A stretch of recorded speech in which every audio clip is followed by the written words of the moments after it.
Welcome to Post Game Podcast. I'm your host, June. I got my boy B Foster, and we have another featured player of the week. That's a 2024 NBA prospect. But before Foster gets into that, asking you to subscribe to Bleachers to Speakers and check us out on all podcast streaming platforms for your audio feeds.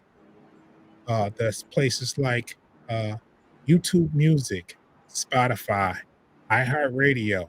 All you have to do is go to those platforms, put Post Game Podcast in your search. Uh, Post Game Podcast FFSN in your search. You'll see this logo. It's a Pistons colored logo. If you're watching, you can see it in the corner there. Post Game Podcast.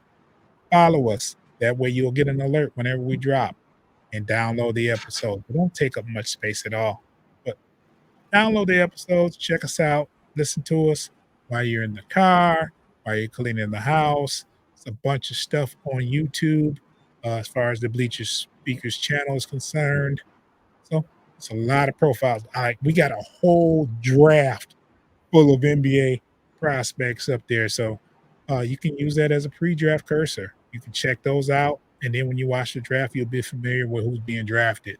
I think I've talked long enough, Foster. Who are we talking about today?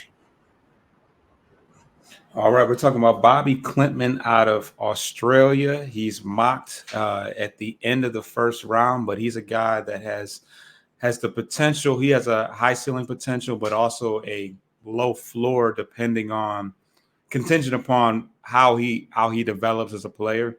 As far as his physicality, he's 6'10", 225 pounds, and he has a 7'1" wingspan. So good size. He averaged 9 points per game, 5 rebounds, and he had 0.8 steals and 0.5 blocks. He shot 44% from the field and 35.7% from three, and an 80% free throw shooting. 80% from the free throw line, which is very good. He's an adequate ball handler and passer, and he's capable of distributing the ball in transition, and he is ranked at the top of the class athletically. He's a solid off-ball cutter. He has high defensive potential due to his size, athleticism, and intangibles, and he can guard multiple positions. As far as his weakness, he's an inconsistent shooter. He requires further development and feel for the game, and he has a tendency to avoid contact at the rim. He needs to toughen up defensively when it comes to protecting the rim. His ceiling is going to determine where he caps out is going to determine to whether or not he's able to develop a jumper and whether he can specialize a specific skill set, because he doesn't have one particular attribute that he stands out at. If he's able to put on some strength, toughen up at the rim, develop a jumper, I think that he has a very high ceiling, because he is 6'10", and he has a 7'1" wingspan, and he shows a general overall skill set of ball handling, passing, scoring. He's pretty athletic.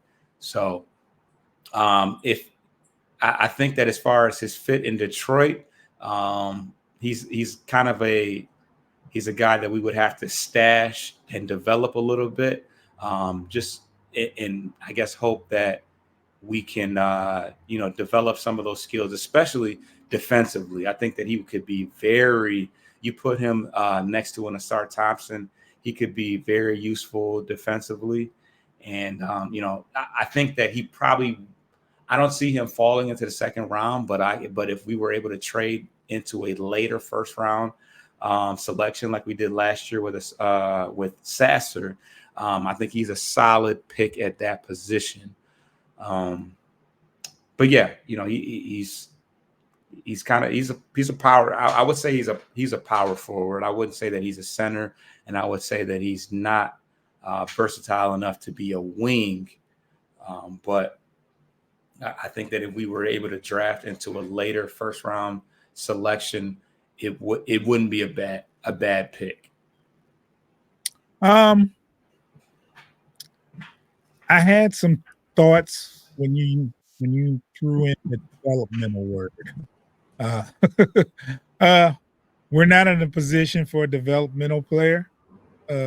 Nowhere in the draft. We need ready players. That's at least with the number 5 pick, you need a ready player, and you need with this second round pick, you need a player that's just about ready. Not developmental, but someone that can contribute early.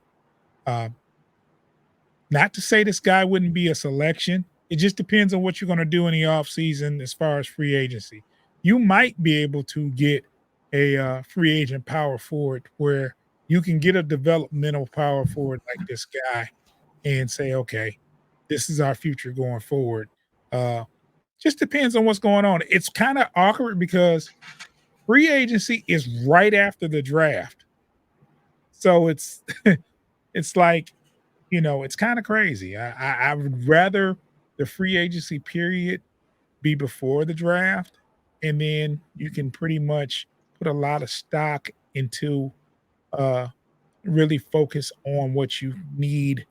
Uh, what if you fall short in free agency? So it's just different. This guy's a good young talent, but the development word kind of scares me away with being 14 and 68 and you need players right now. Uh, Besides with the players we have, I don't think there's anybody that he could spar with to get him to the next level as far as development because we still have players that are developing themselves. So Right. very young team, very young team. We get some vets on there, then on our team, you can talk about development. Sounds like a good prospect though, either way. Thanks again, Foster. Masterful job. Subscribe to Bleachers to Speakers.